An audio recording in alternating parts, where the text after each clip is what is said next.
मोदी और उनके शिष्यों ने धीरे धीरे बहुत ही चतुराई से कभी एयर इंडिया बेची, कभी LIC बेची, कभी रेलवे बेची, तो कभी हवाई अड्डे बेच डाले। मन नहीं भरा तो 3 काले कानून बना डाले, CAA और NRC भी ले आए। छात्रों का भविष्य बर्बाद हो इसके लिए एक महान शिक्षा नीति भी ले आए। नाम दिया न्यू एजुकेशन पॉलिसी। तर्क दिया कि अब जिसको जितना पढ़ना है पढ़ो और आधे अधूरे ज्ञान की डिग्री लेकर रखो, बाकी का ज्ञान किस्तों में जब मन करे तब ले लेना। यहाँ नोट करने वाली बात यह है कि पैसा हो तो ही, नहीं तो कोई नहीं, घर बैठो मौज लो, चाहे तो खाली समय में इंस्टाग्राम पर रील्स बनाओ। और इतने से भी जब मन नहीं भरा तो एक योजना और ले आए। कौन सी योजना? अग्निपथ योजना, जिसमें 4 साल के ठेके पर आपको अग्निवीर बनने का मौका मिलेगा। कैसे मिलेगा, इसी पर होगा आज का ये पूरा शो। जानेंगे कि क्यों इस योजना में 4 साल बाद जिन 25% अग्निवीरों का रिटेन किया जाएगा वो वही अग्निवीर होंगे जो अफसरों की चमचागिरी करेंगे। और ये भी समझेंगे कि जब मोदी सरकार हर मोर्चे पर फेल साबित हो रही है तो फिर आखिर भाजपा को जनता क्यों दे रही है वोट। लेकिन सबसे पहले समझेंगे कि अग्निवीर छात्रों के भविष्य को कैसे कर रही है बर्बाद। अग्निपथ योजना के आने के बाद एक छात्र से हमने बात की और छात्र ने हमें बताया कि मेरे पापा दिल्ली में एक कंपनी में काम करते हैं, मैं उनसे पिछले 7 साल से नहीं मिला। मम्मी से भी साल में एक बार मिलने जाता हूँ ताकि मेरी रोजाना सुबह की दौड़ छूट न जाए। लेकिन अब तो मेरा भविष्य सीधे सीधे अंधेरे में है। आर्मी का तो सपना टूट ही गया।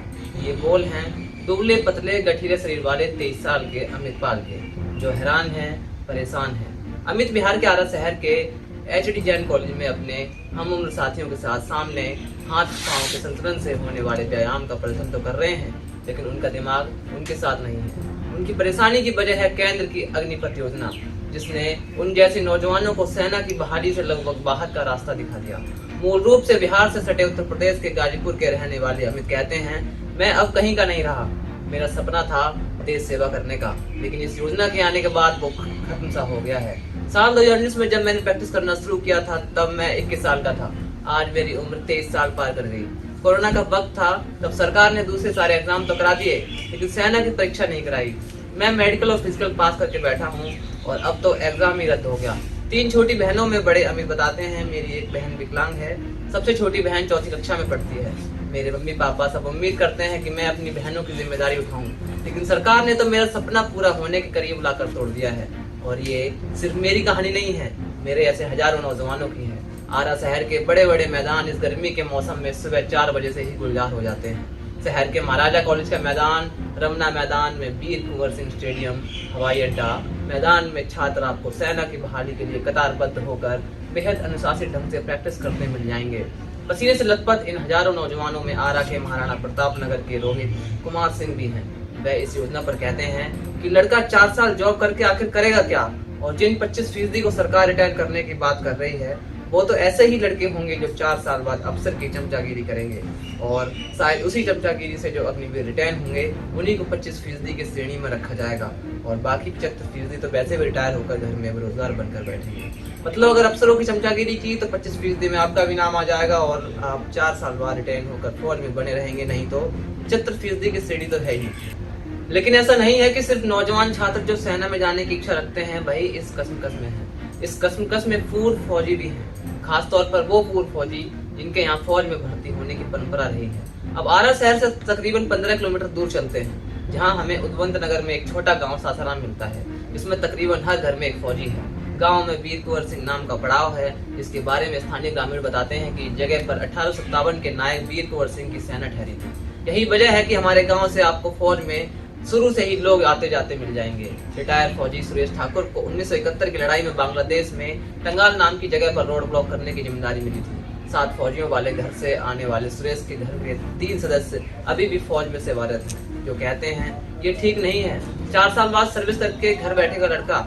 अफसर को जैसे शॉर्ट सर्विस ले आया था वैसे ही अब सिपाही के साथ हो रहा है। वहीं सुरेश ठाकुर के बगल में बैठकर सुस्ता रहे कमलेश सिंह, जो जनवरी 1980 में फौज में भर्ती हुए थे, वो सवाल करते हैं सरकार 4 साल के लिए सिपाही बहाल कर रही है, 5वें साल अगर लड़ाई हो गई तो सरकार क्या करेगी? देश की फौज ऐसे चलती है क्या? लेकिन अग्निपथ को लेकर आ रही तमाम मीडिया रिपोर्टों में से जो एक स्वर गायब है वो है महिलाओं का। अपने फौजी पति और बेटों से लंबे वक्त तक अलग रहने वाली स्त्रियां इस पर क्या सोचती हैं? इस सवाल का जवाब हमें फौजी मनोज कुमार सिंह की पत्नी सुषमा देवी देती। वो बोलती हैं हमारा बाल बच्चा जो मेहनत कर रहा है वो सब तो बर्बाद हो जाएगा। सुषमा देवी जिनका बेटा भी फौज में भर्ती होने की चाहत रखता है कहती हैं सरकार को इसे वापस लेना चाहिए। हमारे पति कहते हैं और हम भी मानते हैं कि सेना देश का गौरव है। क्या इस गौरव को सरकार 4 साल के ठेके पर डाल देगी?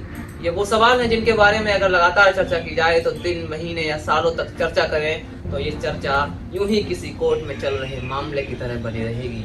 इसका फैसला कब होगा पता नहीं। खैर, अब हम उस सवाल की तरफ बढ़ते हैं और समझने की कोशिश करते हैं जो हम अभी तक समझने की कोशिश में लगे हुए हैं। सवाल ये कि जब मोदी सरकार हर मोर्चे पर फेल साबित हो रही है तो फिर आखिर भाजपा को जनता बार बार क्यों और क्या सोचकर वोट दे रही है? जब देश में हर मोर्चे पर युवा, छात्र, दलित सब परेशान है तो आखिर वो क्या वजह है जिसकी वजह से भाजपा पिछले कुछ समय से चुनावों में हमेशा अच्छे खासे वोट बटोर कर भारी मतों से जीतती आ रही है? लोक कल्याण का स्तर बद से बदतर होता जा रहा है। फिर कैसे चुनावी मंडी में भाजपा एक के बाद एक धमाकेदार जीत दर्ज कर रही है? केवल पंजाब को छोड़कर यूपी, गोवा, मणिपुर, उत्तराखंड सब जगह सरकार की कुर्सी पर भाजपा कैसे बैठ गई? लोग सोच रहे हैं कि ऐसा किन कारणों से और क्यों हो रहा है। इसकी पड़ताल हम आगे के इस विश्लेषण में करेंगे। भाजपा क्यों जीत रही है, इसके कई विश्लेषण हो सकते हैं। उन विश्लेषणों में सबसे अहम ये होता है कि कोई पार्टी अपने लिए लोगों के बीच कैसा नैरेटिव पेश कर रही है, लोगों के बीच कैसी कहानी बुन रही है, क्योंकि इन्हीं चीजों पर किसी भी पार्टी के ढांचे की बुनियाद टिकी होती है। जहां तक सवाल है भाजपा के जीतने का, तो इसको हम कुछ इस तरह से समझ सकते हैं। इसको समझने के लिए सबसे पहले भारत में रह रहे लोगों को राजनीतिक सोच और समझ के हिसाब से बांटना पड़ेगा। अगर हम ऐसा करते हैं और भारत में लोगों को राजनीतिक सोच समझ के हिसाब से बांटते हैं तो हमें भारत में 3 तरह की श्रेणियां बनती दिखती हैं। इन श्रेणियों में पहले वे लोग आते हैं जो संविधान, राज्य, नागरिक, लोकतांत्रिक मूल्य से बने जटिल उत्तम गुत्थी को जानते और समझते हैं। इस कैटेगरी में रहने वाले लोगों की संख्या सबसे कम है, मुश्किल से 1% से भी कम। इसके बाद दूसरी कैटेगरी आती है जिसमें वे लोग शामिल हैं जिनका राजनीतिक विषयों पर सोचने समझने का तरीका किसी पार्टी विशेष को आगे रखकर बना होता है।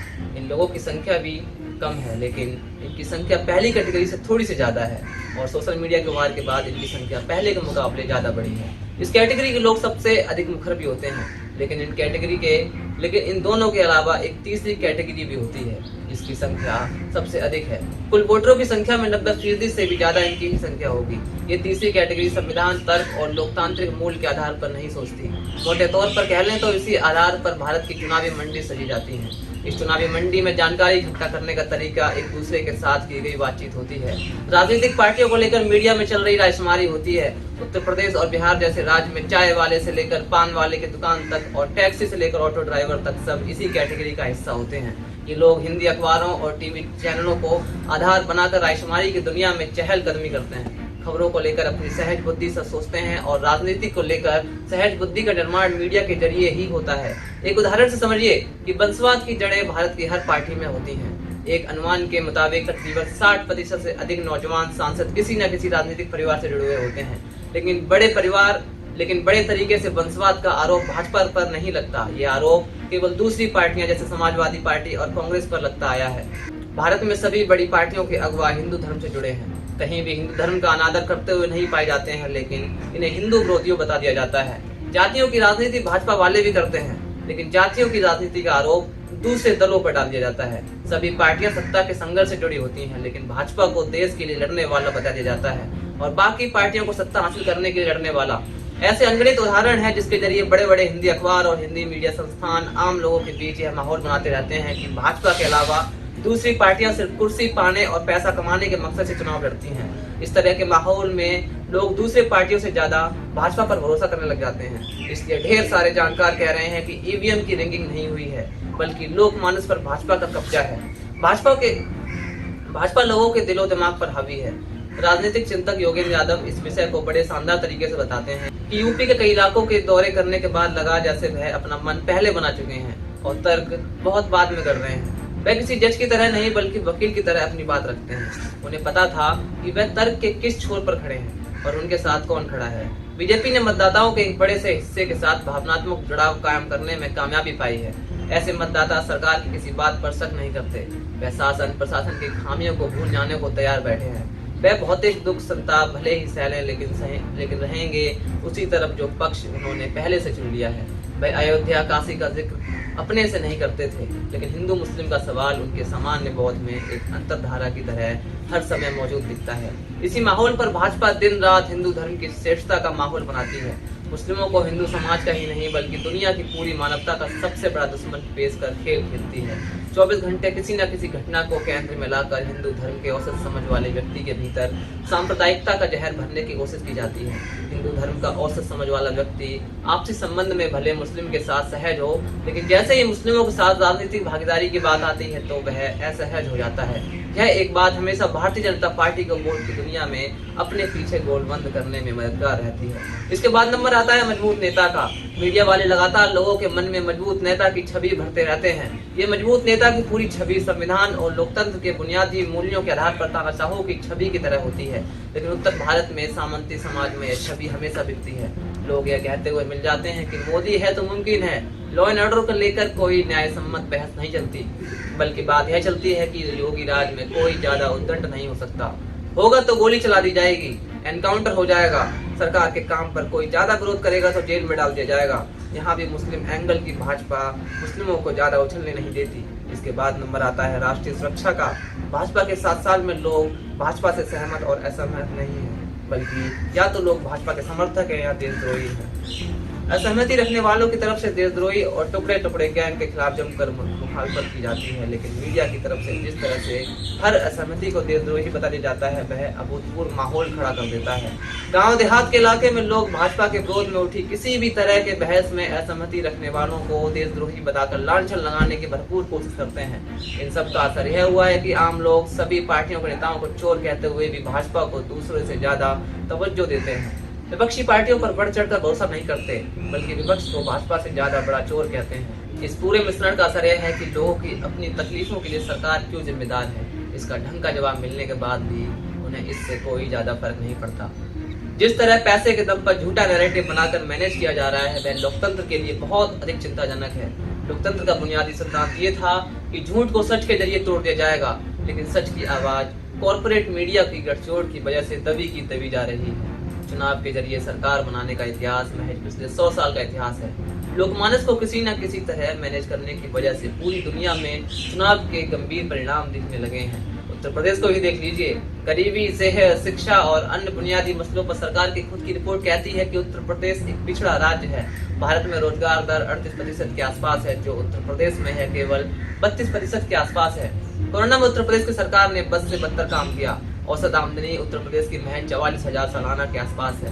इतनी बदतर स्थिति होने के बाद भी उत्तर प्रदेश में योगी आदित्यनाथ की सरकार दोबारा कैसे बन गई, इसका क्या मतलब है? इसका मतलब है कि वोटरों को भ्रम और झूठ की दुनिया में रखने का एक बड़ा खेल खेला जा रहा है। इसका असर यह है कि देश की बर्बादी पर एक पार्टी की जीत बार बार हो रही है। हिंदू मुस्लिम के नाम पर दंगे हो रहे हैं। महंगाई अपनी चरम सीमा पर है। सरकारी नौकरियां बची नहीं है, कुपोषण से लोगों की जाने जा रही हैं और लोग जय मोदी जय योगी का नारा लगाने से नहीं थकते। आज के इस कार्यक्रम में फिलहाल इतना ही। अपना और अपनों का ख्याल रखिए और देखते रहिए अम्बेडकर नामा।